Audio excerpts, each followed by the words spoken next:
1100 രൂപ കൊടുക്കൽ സുന്നത്താ. 1100 എന്നില്ലട്ടോ, എത്രയും കൂടുതൽ കൊടുക്കാം. അതേ സമയത്ത് പണം കൊടുക്കുന്ന സമയത്ത് ഉപാധി വെക്കാൻ പാടില്ല. ഞാൻ 1000 തന്നാൽ തിരിച്ചു തരുമ്പോ 1100 രൂപ തരണമെന്ന് പറയുന്നത് കടുത്ത പലിശയാണ്. ആഖിറത്തിലെത്തുമ്പോ ഏറ്റവും വേദനാജനകമായ ശിക്ഷ അനുഭവിക്കുന്നവർ ഈ പലിശയുടെ ആളുകളാണെന്ന് മുഹമ്മദ് റസൂലുള്ളാഹി സ്വല്ലല്ലാഹു അലൈഹി വസല്ലം. അല്ലാഹു നമ്മെ കാത്തുരക്ഷിക്കുമാറാവട്ടെ.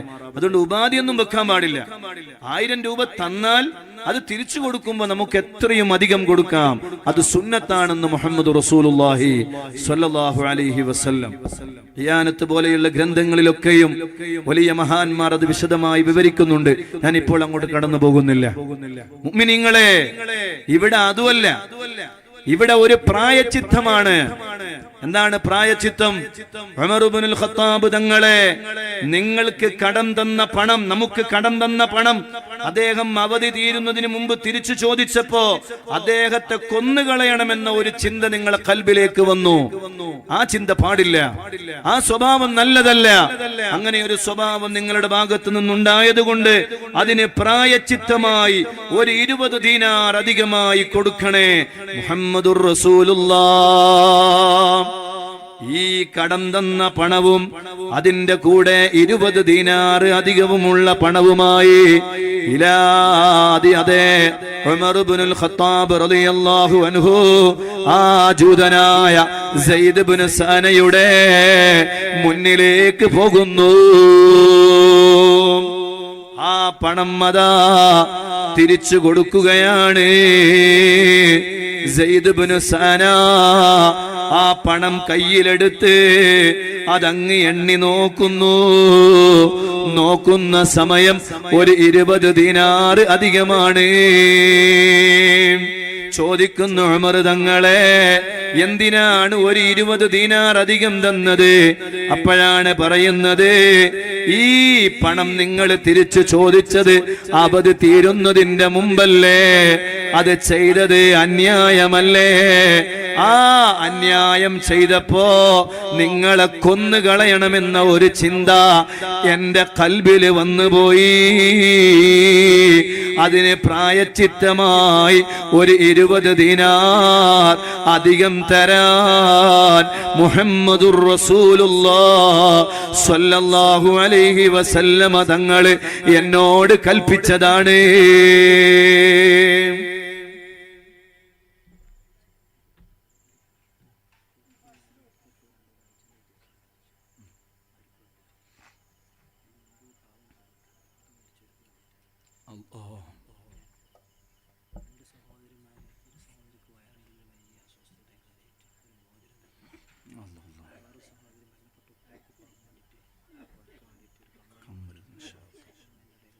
അല്ലാഹുവേ, ഈ സദസ്സിലേക്ക് നേരത്തെ നല്ല കാവ അതിങ്ങനെ ഇടക്കിടക്ക് കൊടുക്കുക നല്ലതാ. അത് നേരത്തെ കൊടുത്തത് മരണപ്പെട്ട ഒരാൾക്ക് വേണ്ടിയാണ്. അല്ലാഹുവേ, അതിന്റെ പരിപൂർണമായ മിസ്ലു സവാബ് അവരുടെ ഖബറിലേക്ക് നീ എത്തിച്ചു കൊടുക്കണേ റഹ്മാനെ. ഖബർ നീ സ്വർഗമാക്കി കൊടുക്കണേ അല്ലാഹ്. ഇപ്പൊ നല്ല ചായ കൊടുക്കുകയാണ്. കുറഞ്ഞ ദിവസമേ ആയിട്ടുള്ളൂ മരിച്ചിട്ട് എന്ന് പറഞ്ഞു. അവർക്ക് വേണ്ടിയാണ് ഈ ചായ കൊടുക്കുന്നത്. അല്ലാഹുവേ, ഉപ്പയും മകനും അല്ലാഹുവേ, അവരുടെ ഖബറിടങ്ങളിലേക്ക് അതിന്റെ വലിയ പ്രതിഫലം നീ എത്തിച്ചു കൊടുക്കണേ അല്ലാഹ്. അതിന്റെ കാരണമായി അവരുടെ ഖബറിടങ്ങളെ നീ സ്വർഗമാക്കി കൊടുക്കണേ റഹ്മാനെ. അതുപോലെ ഇവിടെ വയറിന്റെ അസുഖം മാറാൻ വേണ്ടി ഒരു സഹോദരി ഒരു മോതിരം കൊടുത്തു. അല്ലാഹുവേ, ആ മോതിരം കൊടുത്ത ആ സഹോദരിക്ക് ആ രോഗം നീ എത്രയും പെട്ടെന്ന് ഭേദമാക്കി കൊടുക്കണേ അല്ലാഹ്. പരിപൂർണമായ ശിഫ നൽകണേ റഹ്മാനെ. അതുപോലെ മരണപ്പെട്ട ഉപ്പക്കും ഉമ്മക്കും ദുആ ചെയ്യാൻ വേണ്ടി ഒരു സഹോദരി കമ്മൽ കൊടുത്തിട്ടുണ്ട്. അല്ലാഹുവേ, അതും നീ കബൂൽ ചെയ്യണേ അല്ലാഹ്. അതിന്റെയൊക്കെ ബറക്കത്ത് കൊണ്ട് അവരുടെ എല്ലാവരുടെയും എല്ലാ ഹലാലായ മുറാദുകളും നീ ഹാസുലാക്കി കൊടുക്കണേ അല്ലാഹ്. അല്ലാഹു ഇജാബത്തുള്ള ദുആയി അല്ലാഹു കബൂൽ ചെയ്യുമാറാവട്ടെ. മുഅ്മിനീങ്ങളെ, സയ്യിദ് ഇബ്നു സന പറയുകയാണ്, ആ പണം ഞാൻ തന്നത് തിരിച്ചു തരാൻ വേണ്ടിയല്ല. ഈ തന്ന പണവും അതിന്റെ കൂടെ കൂടുതലായി തന്ന 20 ദീനാറുമായി ഇലാ ഹളറത്തി റസൂലില്ലാഹ് മുത്തുനബി സ്വല്ലല്ലാഹു അലൈഹി വസല്ലമ തങ്ങളുടെ മുന്നിലേക്ക് ഓടി ചെല്ലുകയാണ്. യാ റസൂലല്ലാഹ്, മാപ്പാക്കണേ നബിയേ, ഈ പണം ഞാൻ തന്നത് തിരിച്ചു തരാൻ വേണ്ടിയല്ല, പക്ഷേ ഞാൻ ഈ പണം തന്നത് ഖറഅതു ജമീഅ ഔസാഫിക ഫി തൗറാത്ത്,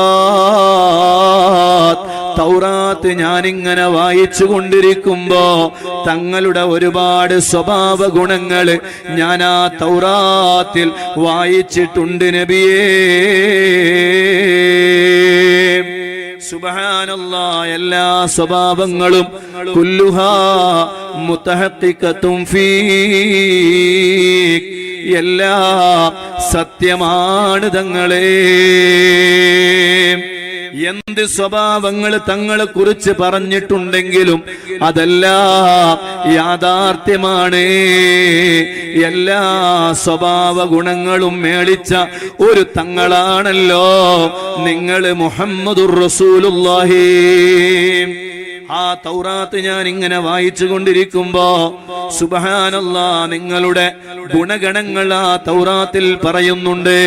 ഞാനത് പഠിച്ചു നോക്കുമ്പോ അത് ശരിയാണ്. ചെറിയവരെ കുറിച്ച് വലിയ വലിയ സ്നേഹമുള്ളവരാണ്. ഞാനത് പരിശോധിച്ചു നോക്കി, ശരിയാണ്. ഇങ്ങോട്ട് ശ്രദ്ധിക്കണം, ചായ കുടിച്ചോളൂ. പക്ഷെ നല്ല ഈ വിഷയത്തിന്റെ കാതലായ വശം പറയുകയാണ്. സുബ്ഹാനല്ലാഹ്, ഞാനിങ്ങനെ തൗറാത്ത് വായിക്കുമ്പോ എല്ലാ ഗുണഗണങ്ങളും തങ്ങളുടെ സ്വഭാവത്തിലുണ്ട് നബിയേ. എല്ലാം ശരിയാണ്. അയൽവാസികളോട് വലിയ സ്നേഹമുള്ള നേതാവാണ്. കുടുംബക്കാരോട് വലിയ സ്നേഹമുള്ള കുടുംബക്കാരനാണ്. സുബ്ഹാനല്ലാഹ്, മക്കളോട് വലിയ സ്നേഹമുള്ള പിതാവാണ്. അതേ, അനുയായികളോട് വലിയ സ്നേഹമുള്ള നേതാവാണ്. അങ്ങനെ ഒരു വ്യക്തി ജീവിതത്തിൽ എന്തൊക്കെ സ്വഭാവ ഗുണങ്ങൾ വേണോ അതെല്ലാം തൗറാത്തിൽ പറഞ്ഞതുമായി ഞാനിങ്ങനെ തട്ടിച്ചു നോക്കിയപ്പോ കുല്ലുഹാ മുതഹഖിഖതും ഫീക്, എല്ലാം സത്യമാണ് തങ്ങളെ. ഇല്ലാ സിഫതം വാഹിദ, ഒരൊറ്റ ഒരു ഗുണം തങ്ങളെ ജീവിതത്തിൽ ഞാനത് കണ്ടില്ല. ഒരു ഗുണം തങ്ങളെ കുറിച്ച് തൗറാത്തിൽ പറയുന്നുണ്ട്, ഒരു വിശേഷണം തൗറാത്തിൽ തങ്ങളെ കുറിച്ച് പറയുന്നുണ്ട്. ഞാനത് പരിശോധിച്ച് നോക്കിയിട്ട് എനിക്ക് മനസ്സിലായില്ല. എന്താണ് ആ സ്വഭാവ ഗുണമെന്നറിയോ? ഇന്നക ഹലീമുൻ ഇൻദൽ ഗളബി, ദേഷ്യം പിടിക്കുന്ന അവസരത്തില് തങ്ങള് വല്ലാത്ത സഹനമുള്ള നേതാവാണ്, വല്ലാതെ ക്ഷമയുള്ള നേതാവാണെന്ന് തൗറാത്തിൽ ഞാൻ വായിച്ചിട്ടുണ്ട് തങ്ങളെ. ഇന്നക ഹലീമുൻ ഇൻദൽ ഗളബി, ദേഷ്യം പിടിക്കുന്ന അവസരത്തില് അങ്ങ് വല്ലാതെ സഹനമുള്ള നേതാവാണ്, ഞാൻ വായിച്ചിട്ടുണ്ട് തങ്ങളെ. പക്ഷേ ആ സ്വഭാവം തങ്ങളെ ജീവിതത്തില് എനിക്ക് വായിക്കാൻ കഴിഞ്ഞില്ല, എനിക്ക് പഠിക്കാൻ കഴിഞ്ഞില്ല, എനിക്ക് മനസ്സിലായില്ല, എനിക്ക് അനുഭവിക്കാൻ കഴിഞ്ഞില്ല തങ്ങളെ. ആ സ്വഭാവം തങ്ങളിലുണ്ടോ എന്നറിയുന്നതിന് വേണ്ടിയാണ് ഞാൻ വലിയ ഒരു സംഖ്യ കടമായി തന്നത്. അവധി തീരുന്നതിന് മുമ്പ് ഞാനത് തിരിച്ചു ചോദിച്ചത് എന്നോട് തങ്ങൾ ദേഷ്യം പിടിക്കുന്നുണ്ടോ എന്നറിയാൻ വേണ്ടിയാണ്. സുബ്ഹാനല്ലാഹ്, എന്നോട് ദേഷ്യം പിടിച്ചില്ല എന്ന് മാത്രമല്ല, സുബ്ഹാനല്ലാഹ്, ആ പണം ഞാൻ തിരിച്ചു ചോദിച്ചപ്പോ എന്നോട് തങ്ങൾ ദേഷ്യം പിടിച്ചില്ല. ഇന്നക ഹലീമുൻ ഇൻദൽ ഗളബി, ദേഷ്യം പിടിക്കുന്ന അവസരത്തില് അങ്ങ് വല്ലാതെ സഹനമുള്ള നേതാവാണ്. അതേ സമയത്ത് എന്നോട് ദേഷ്യം പിടിച്ച ഉമർ തങ്ങളോട് ഒരു 20 ദീനാർ അധികം കൊടുത്തുകൊണ്ട് പ്രായശ്ചിത്തം ചെയ്യാൻ തങ്ങൾ പറഞ്ഞില്ലേ തങ്ങളെ, ഇന്നക ഹലീമുൻ ഇൻദൽ ഗളബ്, ദേഷ്യം പിടിക്കുന്ന അവസരത്തിൽ അങ്ങ് വല്ലാത്ത സഹനമുള്ള നേതാവാണ്. അതുകൊണ്ട് നബിയേ യാ റസൂലല്ലാഹ്, ഈ മതത്തിൽ എനിക്കും ഒരു മെമ്പറാകണം. അഷ്ഹദു അല്ലാ ഇലാഹ ഇല്ലല്ലാഹ് വ അഷ്ഹദു അന്ന മുഹമ്മദർ റസൂലുള്ളാഹ് എന്ന ഷഹാദത്ത് കലിമ ചൊല്ലി ജൂതനായ സയ്യിദ് ഇബ്നു സന പരിശുദ്ധ ദീനുൽ ഇസ്ലാമിലേക്ക് കടന്നു വരികയാണ് മുഅ്മിനീങ്ങളെ. സുബ്ഹാനല്ലാഹ്, എത്ര വലിയ സ്വഭാവമുള്ള നേതാവാണ് മുഹമ്മദ് റസൂലുള്ളാഹി സ്വല്ലല്ലാഹു അലൈഹി വസല്ലം. അതേ സമയത്ത് ആ മുത്ത് റസൂലുള്ളാഹി തങ്ങളുടെ സ്വല്ലല്ലാഹു അലൈഹി വസല്ലം അവിടെ തനിയായികളാണെന്ന് പറയുന്ന ഒരുപാട് ആളുകൾ ഒരു ആവശ്യമില്ലാണ്ട് ദേഷ്യം പിടിക്കുക എന്നത് വലിയൊരു സ്വഭാവ ദൂഷ്യമാണ്. അതൊരിക്കലും നമ്മുടെ ഭാഗത്തുനിന്ന് ഉണ്ടാകാൻ പാടില്ല. ദേഷ്യം പിടിക്കുന്ന അവസരത്തിൽ ആധുനിക മനഃശാസ്ത്ര വിദഗ്ധന്മാര് പറയുന്നത്, ഒരാൾ ദേഷ്യം പിടിക്കുമ്പോ അയാളുടെ ശരീരത്തിലെ 70 ഞരമ്പുകൾ പ്രവർത്തിക്കുന്ന 70 ഞരമ്പുകൾ, ഈ 70 ഞരമ്പുകളും ഒരാളുടെ ശരീരത്തിൽ നിന്ന് പ്രവർത്തിക്കുകയാണ്. എന്നാൽ നിങ്ങൾ വിചാരിക്കേണ്ട, ആ പ്രവർത്തനത്തിലേക്ക് കടന്ന ഞരമ്പുകൾ നിമിഷ നേരം കൊണ്ട് അതിന്റെ പൂർവ്വസ്ഥിതിയിലേക്ക് വരുമെന്ന് വിചാരിക്കരുത്. ഒരു ദിവസം പിടിക്കോത്ര അതിന്റെ പൂർവ്വസ്ഥിതിയിലേക്ക് വരാൻ. സുബ്ഹാനല്ലാഹ്, പൂർവ്വസ്ഥിതിയിലേക്ക് വരാൻ, നോർമൽ ലെവലിലേക്ക് വരാൻ ഒരു ദിവസം പിടിക്കും. അതുകൊണ്ട് ദേഷ്യം ഒന്നിനും പരിഹാരമല്ല.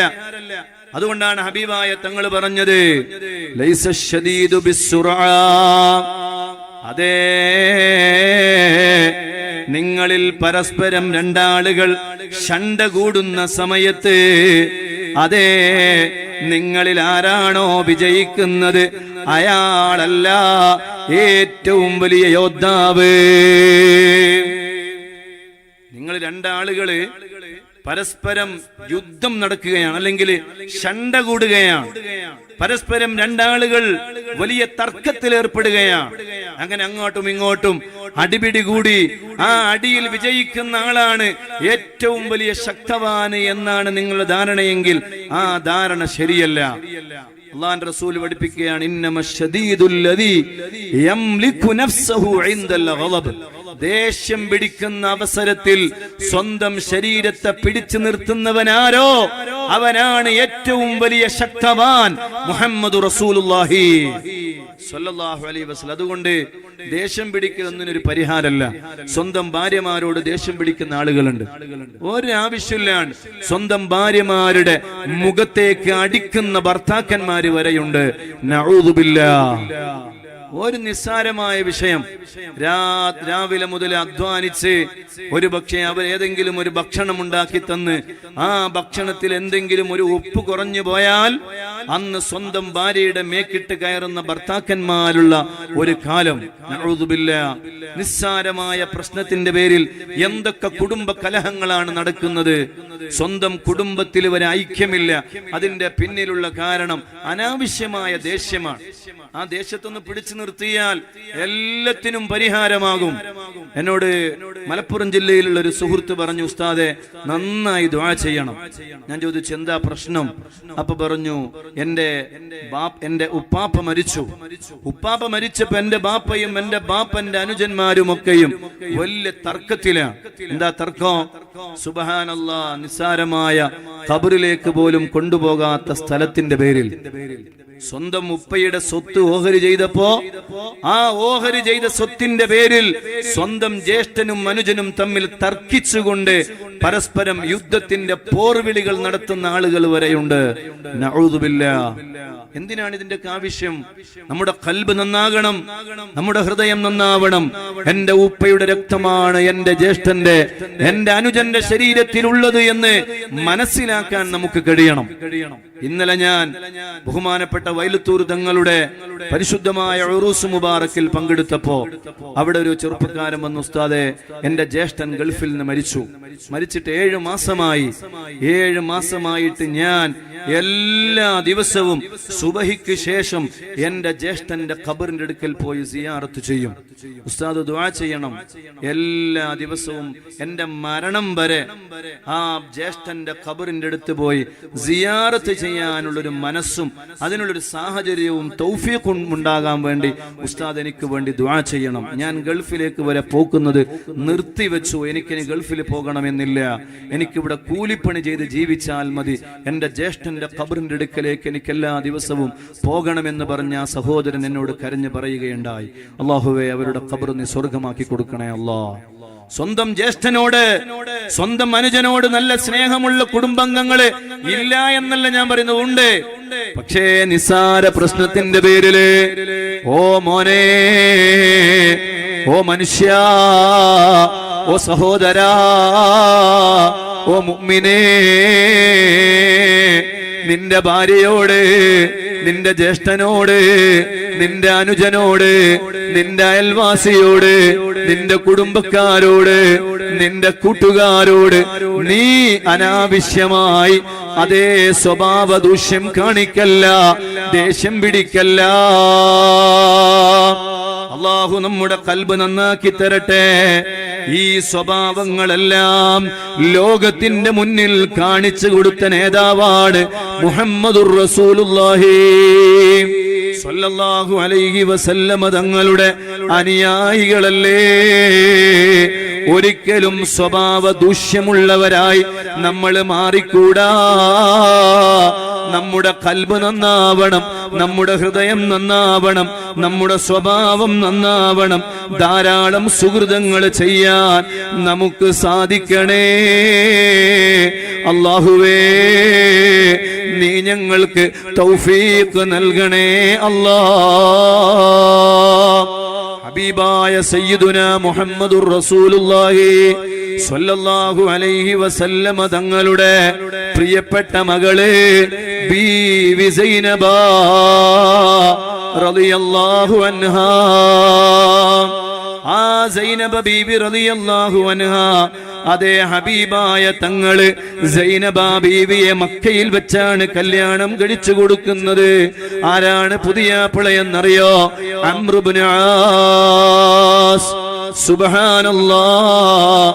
ആ മനുഷ്യനെ അല്ലാഹുവിന്റെ റസൂല് സ്വല്ലല്ലാഹു അലൈഹി വസല്ലമ തങ്ങളെ സുബ്ഹാനല്ലാഹ് ബീവി സൈനബ ബീവി റളിയല്ലാഹു അൻഹയെ കല്യാണം കഴിച്ചു കൊടുക്കുകയാണ്.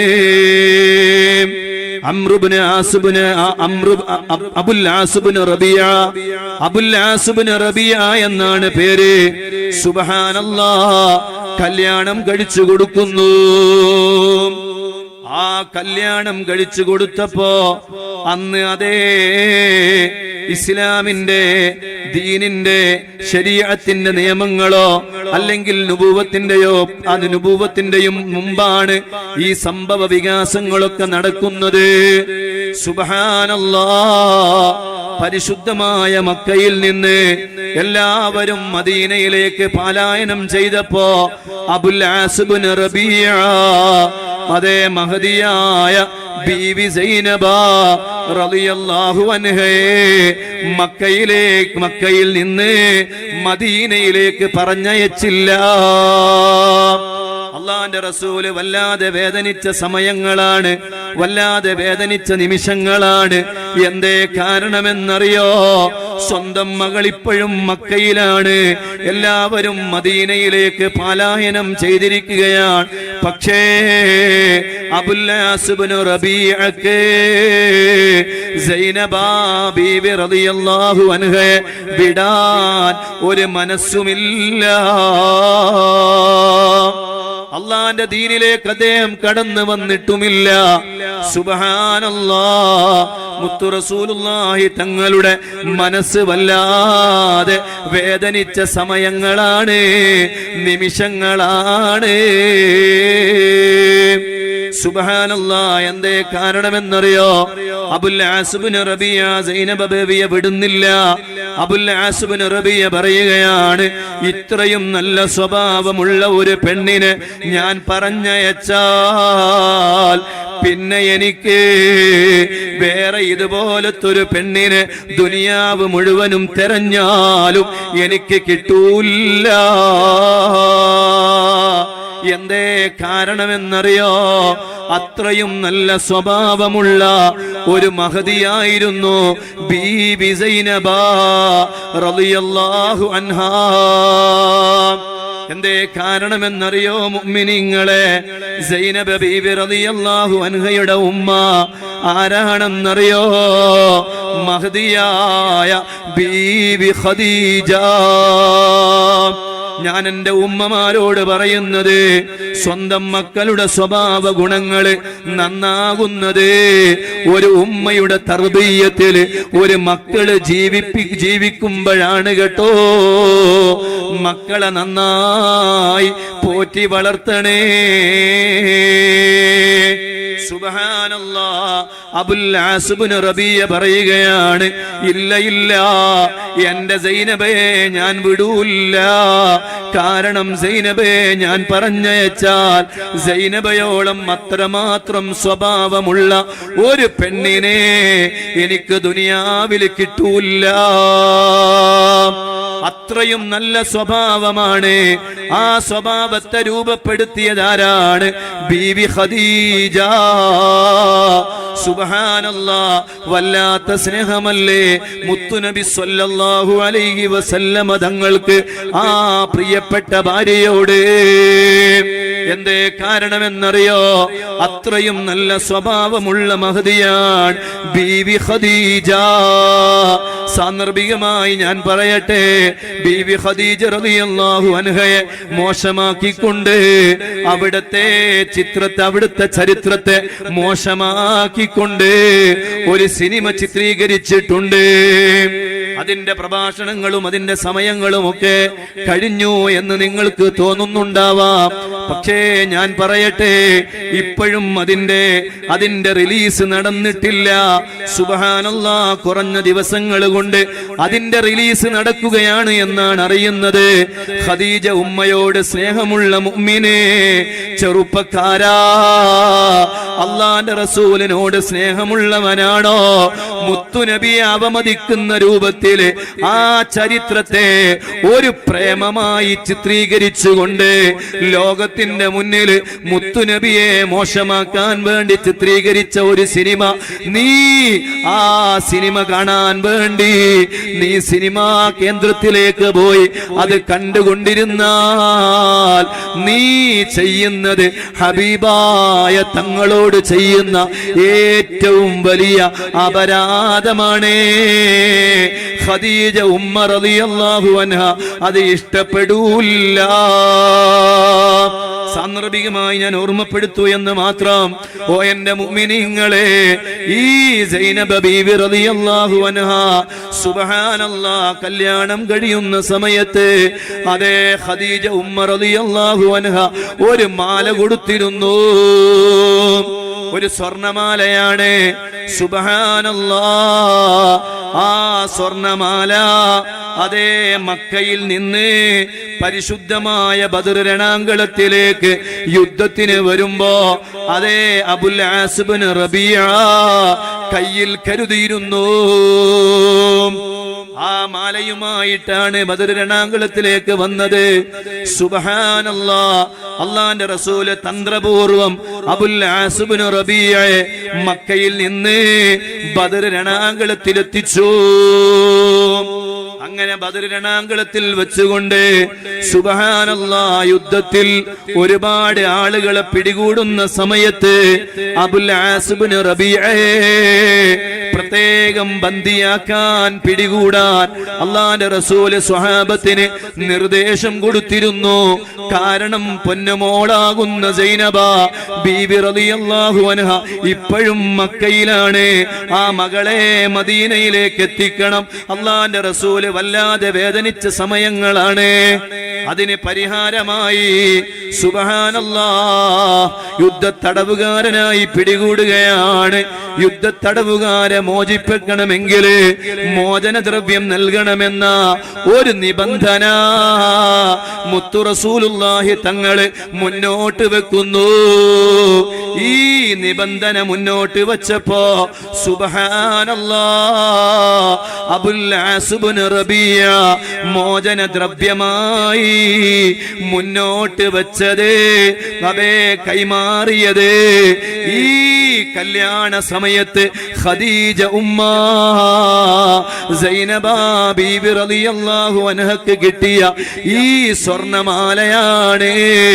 ആ സ്വർണമാല മോചനദ്രവ്യം കിട്ടിയ സ്വത്ത് മുതലുകള് ഹബീബായ തങ്ങളിങ്ങനെ പരിശോധിക്കുമ്പോ സുബ്ഹാനല്ലാഹ് ആ കൂട്ടത്തിൽ നിന്നാണ് ആ സ്വർണമാല ഇങ്ങനെ കയ്യിൽ കിട്ടിയപ്പോ ആ സ്വർണമാല കണ്ടുകൊണ്ട് അള്ളാന്റെ റസൂല് കരയാൻ തുടങ്ങി.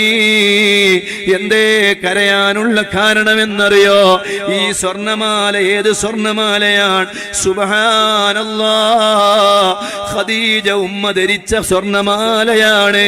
ആ സ്വർണമാല കണ്ടപ്പോ അള്ളാന്റെ റസൂലിന്റെ ചിന്തയും ഓർമ്മകളും വർഷങ്ങൾക്ക് മുമ്പേക്ക് പോവുകയാണ്. എന്റെ ഖദീജ, എന്റെ ഖദീജ ധരിച്ച മാലയാണല്ലോ ഈ മാല. അല്ലാ ആ മാല കയ്യിലെടുത്ത് അള്ളാന്റെ റസൂല് പൊട്ടി പൊട്ടി കരയുകയാണ്. ഞാൻ പറഞ്ഞു വരുന്നത്, ഓ എന്റെ ഉമ്മമാരെ, ഓ എന്റെ മുഅ്മിനീങ്ങളെ, ഇത്രയും വലിയ സ്വാധീനം ആ ഹബീബായ തങ്ങളുടെ ഖൽബിലേക്ക് ഖദീജ ഉമ്മയോട് വരാനുള്ള കാരണം എന്തറിയോ? ഖദീജ ഉമ്മയുടെ സ്വഭാവമാണ്, സ്വഭാവ മഹിമയാണ്.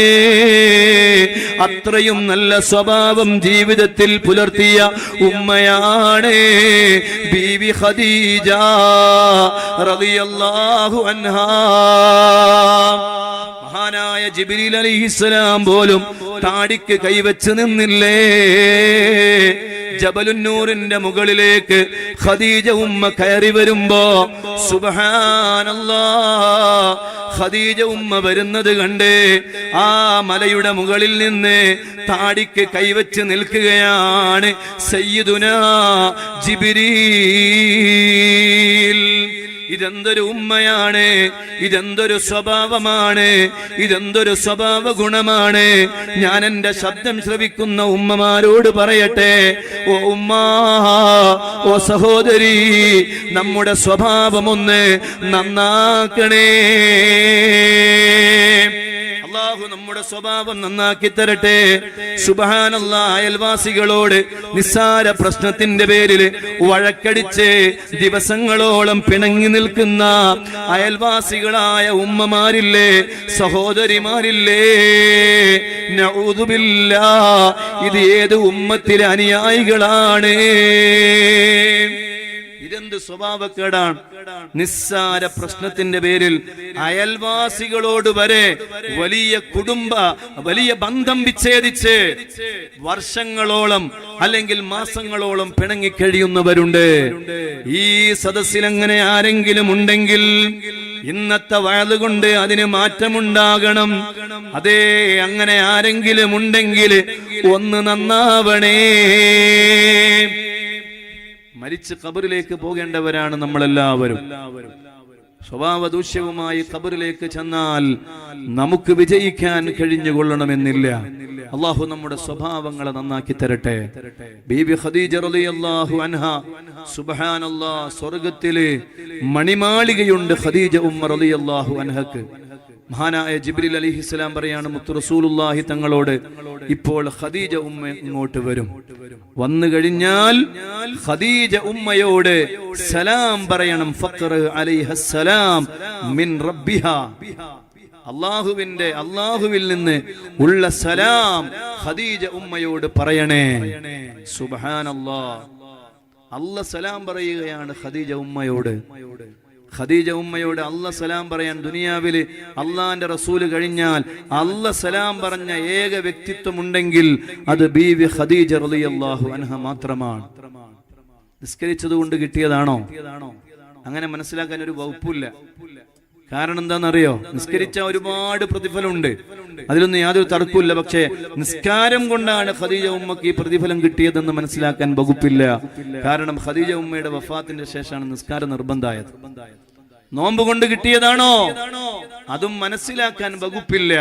കാരണം ഖദീജ ഉമ്മയുടെ വഫാത്തിന്റെയും വർഷങ്ങളുടെ ശേഷം ഹിജ്റ 2-ാം വർഷമാണ് ഹബീബായ തങ്ങൾ മദീനയിലേക്ക് വന്നതിന്റെ ശേഷമാണ് നോമ്പ് പോലും നിർബന്ധമാകുന്നത്.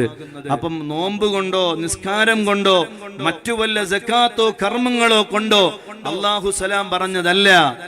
സലാം പറയാനുള്ള ഏക കാരണം മഹബ്ബത്തു റസൂലില്ലാഹ്, സ്വഭാവം നന്നാക്കി ഒരു ഭർത്താവിനെ സ്നേഹിക്കേണ്ടതുപോലെ ഒരു ഭർത്താവിന് വേണ്ടി ജീവിതം മുഴുവനും അങ്ങ് മാറ്റിവെച്ചപ്പോ അല്ലാഹ് കൊടുത്ത വലിയ പ്രതിഫലമാണ്. അല്ലാഹുവേ, ഞങ്ങളെ സ്വഭാവങ്ങളും നീ നന്നാക്കി തരണേ അല്ലാഹ്. മഹദിയായ ബീവി ഫാത്തിമ, സ്വഭാവം നന്നാക്കാൻ വേണ്ടി നമ്മൾ പഠിക്കേണ്ടത് മഹാന്മാരിൽ നിന്നാണ്, മഹദിമാരിൽ നിന്നാണ്. ഖദീജ ഉമ്മയിൽ നിന്നാണ്, ഫാത്തിമ ഉമ്മയിൽ നിന്നാണ്. അല്ലാഹു നമ്മുടെ സ്വഭാവം നന്നാക്കി തരട്ടെ. നമ്മുടെ നാവിനെ സൂക്ഷിക്കണേ, നാവിനെ സൂക്ഷിക്കണം ഓ മുഅ്മിനീങ്ങളെ. ഹൃദയം നന്നാക്കുന്നതോടൊപ്പം നമ്മുടെ നാവും നന്നാവേണ്ടതുണ്ട്. സർവ്വ തോന്നിവാസങ്ങളും വരുന്നത് ഈ നാവിൽ നിന്നാണ്.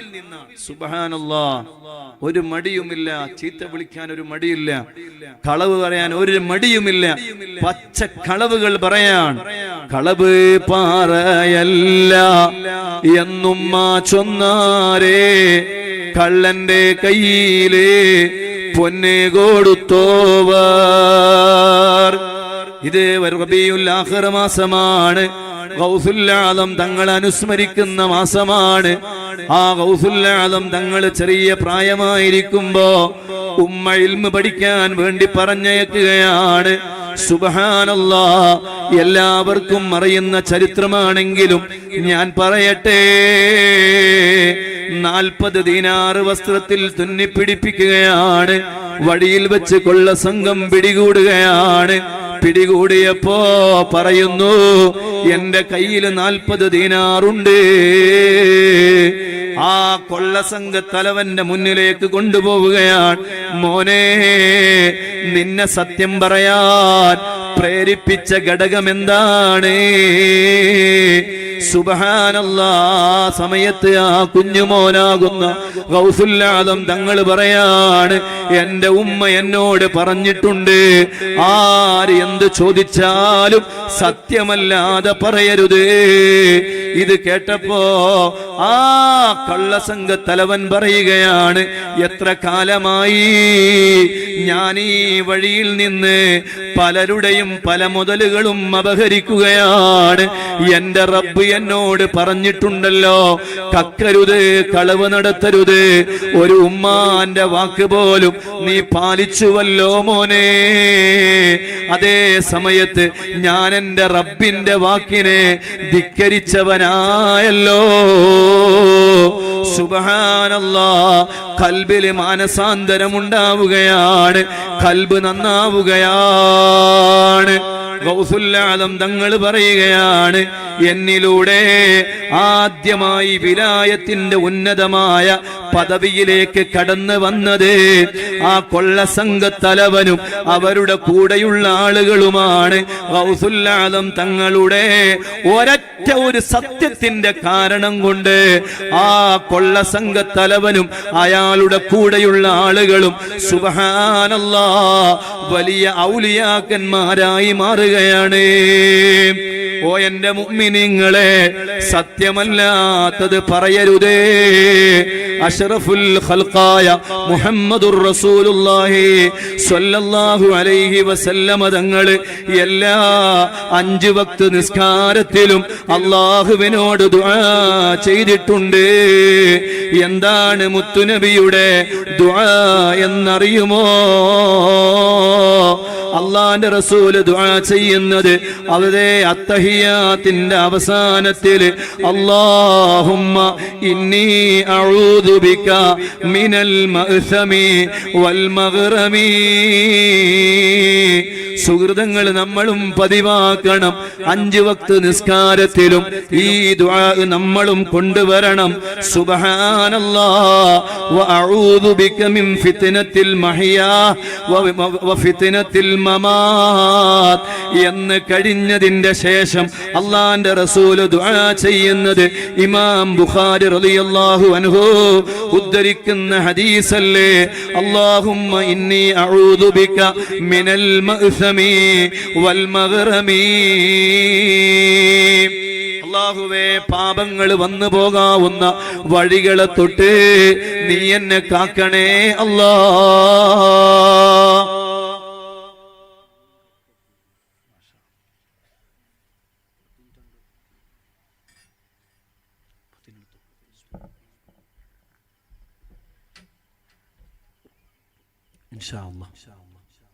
തങ്ങളിവിടെ എത്താനായിട്ടുണ്ട്. അതുകൊണ്ട് ഞാനിനി കൂടുതൽ നീട്ടിക്കൊണ്ടു പോകുന്നില്ല.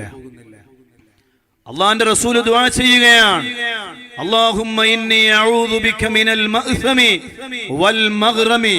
അല്ലാഹുവേ, പാപങ്ങൾ വന്നു ചേരാവുന്ന വഴിയെ തൊട്ട് നിന്നോട് ഞാൻ കാവലിനെ ചോദിക്കുകയാണ്. ഉടൻ അള്ളാന്റെ റസൂൽ ദുആ ചെയ്തു വൽ മഗ്റമി. അല്ലാഹുവേ, കടബാധ്യതയിൽ നിന്നും നിന്നോട് ഞാൻ കാവലിനെ ചോദിക്കുകയാണ് അല്ലാഹ്. ഈ ദുആ അങ്ങ് നടത്തിയപ്പോ അള്ളാന്റെ റസൂൽ ചോദിക്കുകയും അള്ളാന്റെ റസൂലിനോട് സ്വഹാബത്തിന്റെ ചോദ്യം, ഓ റസൂലുള്ളാഹ്, മാ അക്സറ മാ തസ്തഈ